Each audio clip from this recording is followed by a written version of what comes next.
बैल तो आप लोग जानते ही हो, अब वो बैल ना पहचानो तो बेकार है। गली गली सड़क सड़क सांड टहरत है। जानवरों में बैल तो हैं ही है, लेकिन इंसानों में भी बैल है कुछ है? कहा कुछ समझिए कुछ। हमारे यहाँ नवाबगंज पीरबितनी दरगाह पे एक मदरसा चलता है। हजरत मौलाना कारी अली हसन फारूकी अली रामा चला रहे थे। पान खाने की आदत थी हजरत की।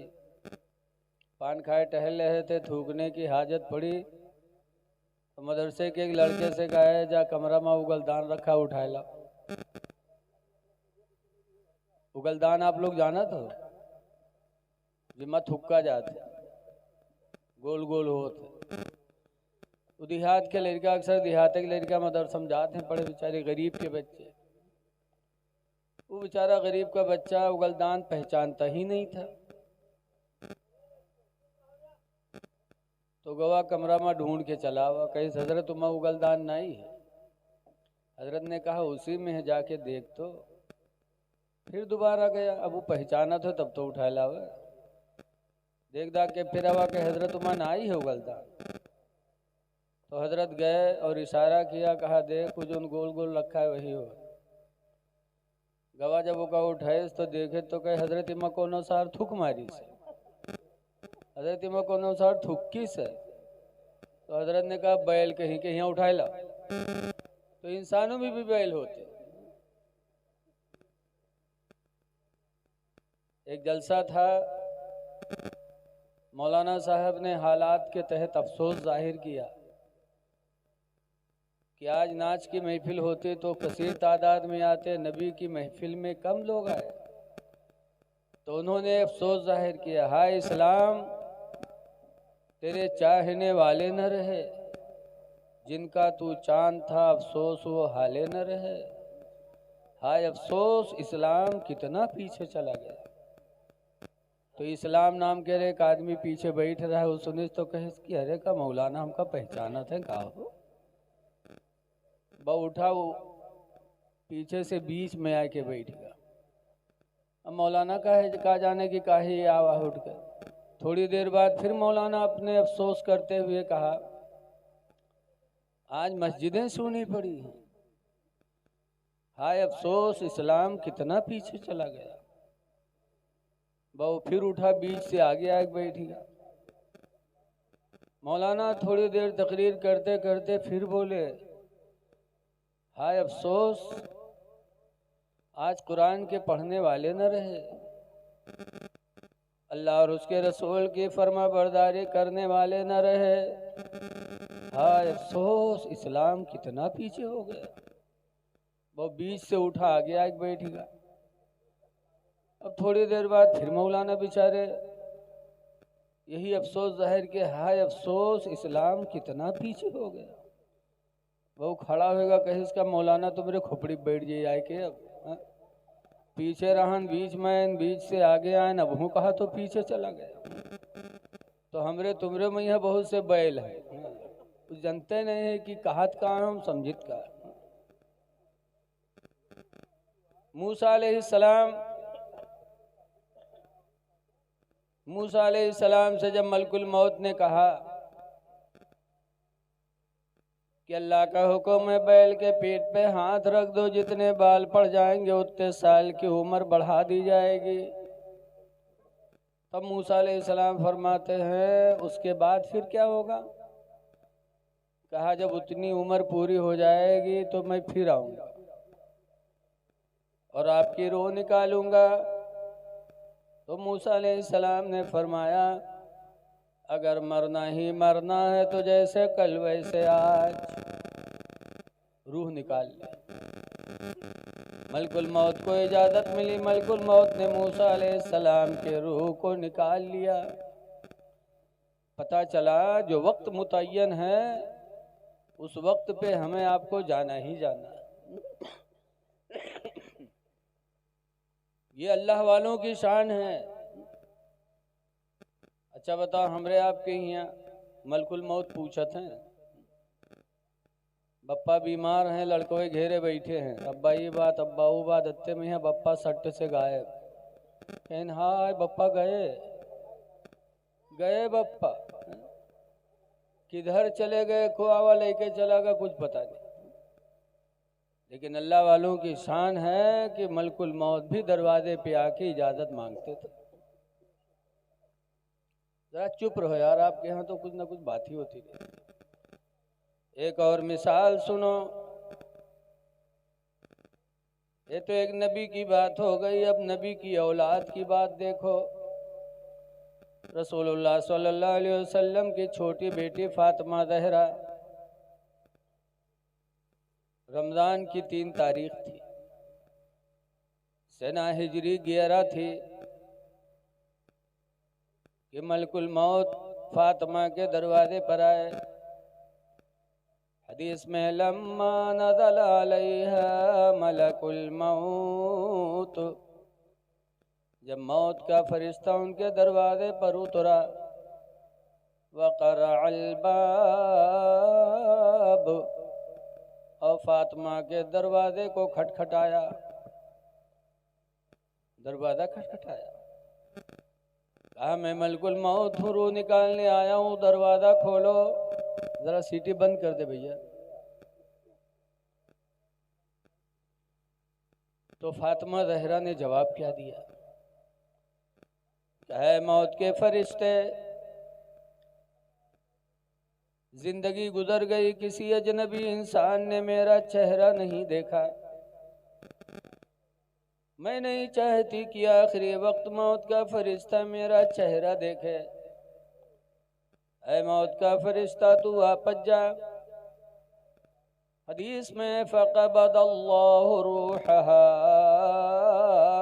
तो अल्लाह ताला ने खुद फातिमा की रूह को कब्ज़ फरमाया, मौत का फरिश्ता वापस चला गया। ये मौत का फरिश्ता है जो खातूने जन्नत के दरवाजे पर आने की इजाज़त मांग रहा है। जिब्रील भी आते थे तो बगैर इजाज़त के नहीं आते थे। आला हजरत इमाम मेले सुन्नत के छोटे भाई मौलाना हसन रज़ा खां फरमाते हैं कि बे इजाज़त जिनके घर जिब्रील भी जाते नहीं, बे इजाज़त जिनके घर जिब्रील भी जाते नहीं, कद्र वाले जानते हैं कद्र शान अहले बैत। अहले बैत का मर्तबा कितना बुलंद है, ये मर्तबे वाले ही जान सकते हैं। अब बताओ, जब नबी की बेटी का ये आलम है, लेकिन हमरे तुमरे में कुछ बैल हैं, वो कहात हैं सब बराबर। इनके एक मौलाना कहे हैं तो पैखाने में यह दुखड़ दिहिंदा है मलकुल मौत, पैखाना करे गए हुए गटुआ दाब, और तुम नबी की बेटी। जब नबी की बेटी का बराबरी नहीं कर सकते तो रसूलुल्लाह की बराबरी कैसे कर सकते? मेरे नबी की शान तो इतनी बुलंद है कि आसमान इतना ऊंचा फिर भी चक्कर में है, आसमानों के ऊपर अर्श आज़म बना है, वो भी हैरत में है कि नबी का मर्तबा हमसे कितना ऊंचा है। आला हजरत इमाम अहले सुन्नत रज़ियल्लाहु अन्हु फरमाते हैं कि अर्श के अक्ल दंग है, चरख में आसमान है, अर्श की अक्ल दंग है, चरख में आसमान है, जाने मुराद अब किधर हाय तेरा मकान है। अर्श भी हैरत में, आसमान भी हैरत में कि नबी का मर्तबा मकान कितना ऊंचा है, अल्लाह जाने। इसलिए लोगों, नबी से इश्क करो। लेकिन आज इश्क का दावा तो हम सब करते हैं, लेकिन इश्क का दावा झूठा है। आज हम नबी के आशिक ज़रूर हैं, लेकिन चेहरे से दाढ़ी मुंडा रहे हैं। जरा गौर करो मुसलमानों, है नौजवानों, गौर करो। 1,24,000 या 2,24,000 कमोबेश नबी दुनिया में आए, लेकिन किसी नबी ने दाढ़ी नहीं बनवाई। हर नबी के चेहरे पे दाढ़ी थी। रसूलुल्लाह सल्लल्लाहु अलैहि वसल्लम ने आखिरी हज किया, हज्जतुल विदा, तो उसमें 1,40,000 सहाबा साथ में थे, लेकिन किसी सहाबी ने दाढ़ी नहीं बनवाई थी। न नबियों ने दाढ़ी बनवाई, न सहाबियों ने दाढ़ी बनवाई। और हम दाढ़ी बनवा के क्या उनके रास्ते पे रह सकते हैं? हदीस पाक में अब्दुल्लाह इब्न अम्र अन अब्दुल्लाह इब्न उमर क़ाल क़ाल रसूलुल्लाह सल्लल्लाहु अलैहि वसल्लम, अब्दुल्लाह बिन अम्र से रवायत है, फरमाते हैं कि हुजूर ने इरशाद फरमाया, सतफ्तरक़ु उम्मती अला सलासिन व सबईन मिल्ला, कि मेरी उम्मत अनकरीब 73 फिरकों पर बटेगी। कुल्लुहुम फिन्नार, सारे फिरके जहन्नम में जाएंगे, इल्ला मिल्लतन वाहिदा, मगर एक फिरका सिर्फ जन्नत में जाएगा। कालू माहिया, सहाबा ने पूछा अल्लाह के रसूल वो फिरका कौन है जो जन्नत में जाएगा? हुजूर ने फरमाया मा अना अलैहि व अस्हाबी,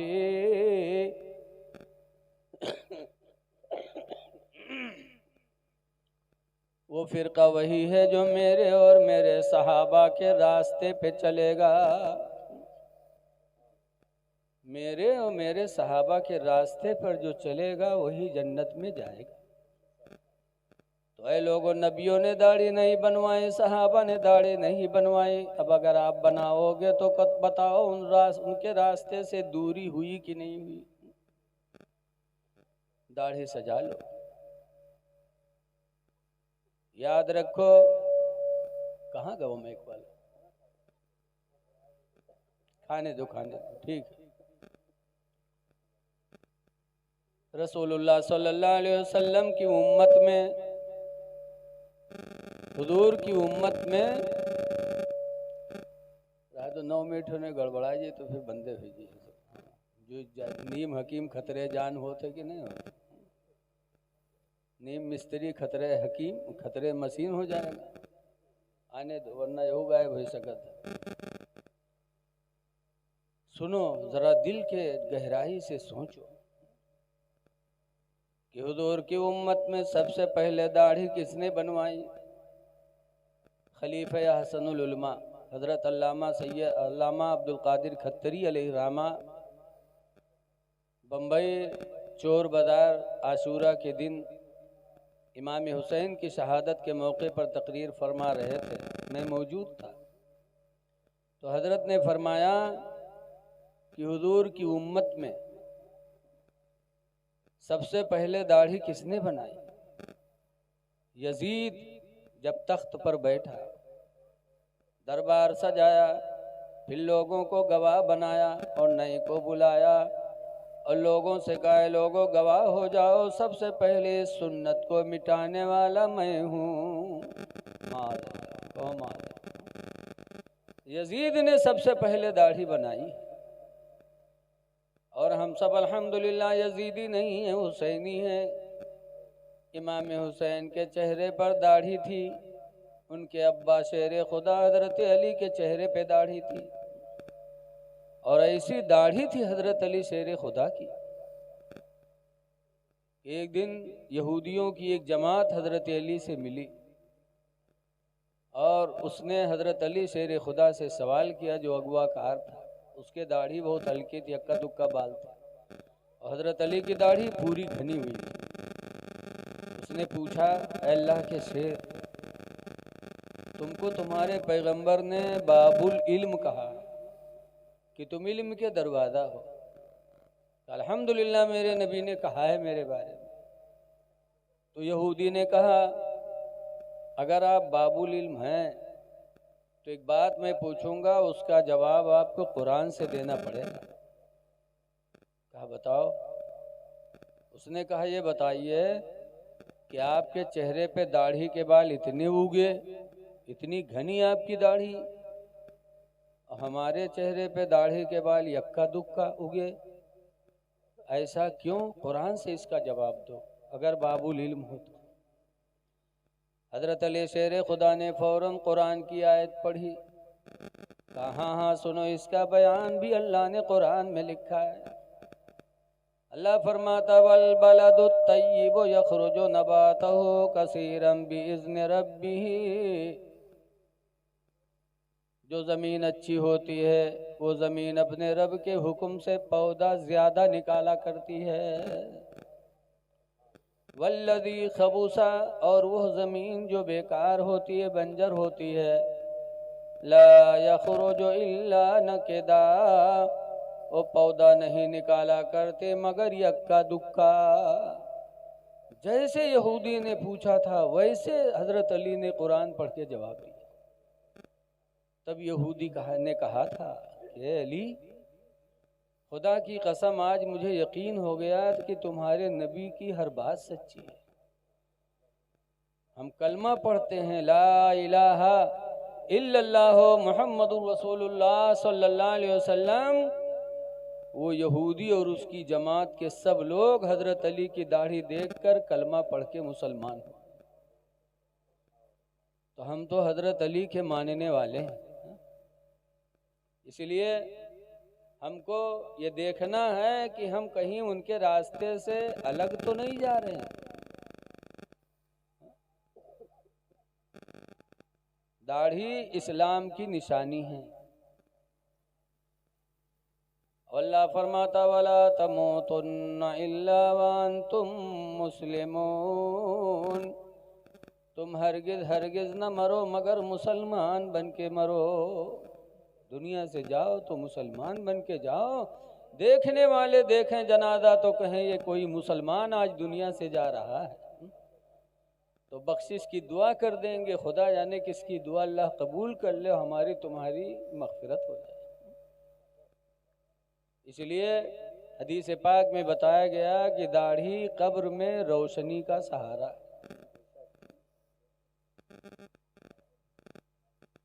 दिल्ली में एक शायर थे मिर्ज़ा गालिब, बहुत बड़े शायर थे। इनका कलाम दुनिया के अक्सर हिस्सों में फैल चुका था।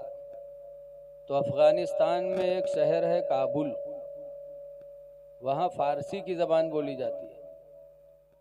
एक काबुली मुसलमान को मिर्ज़ा गालिब का कलाम सुन के दिल में शौक़ पैदा हुआ कि ऐसे शायर की ज़ियारत की जाए।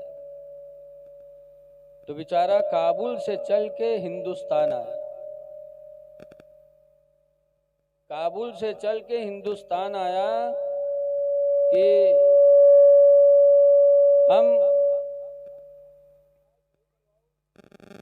ऐसे शायर की ज़ियारत करेंगे।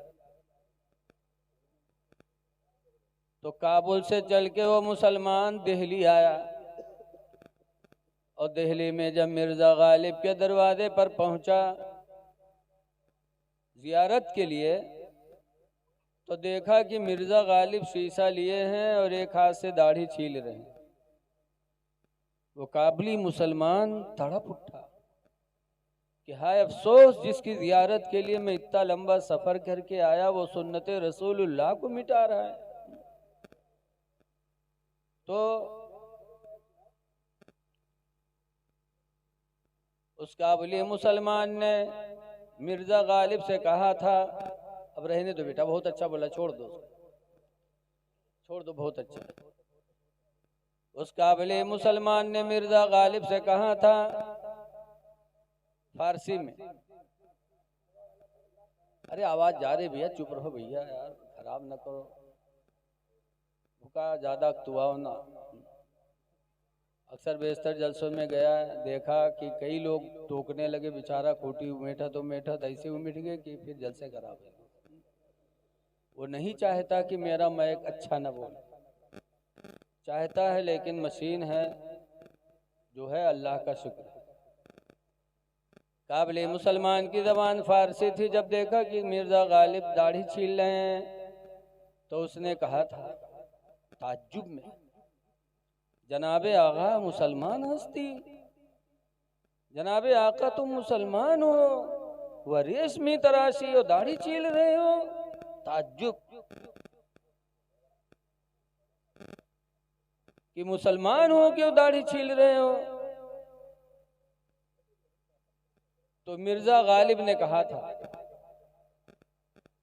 क्या कहा था, भले रेशमी तराशम, हाँ हाँ मैं दाढ़ी छील रहा हूँ, दिले कसेरा नमी तराशम, मैं किसी का दिल नहीं छील रहा हूँ।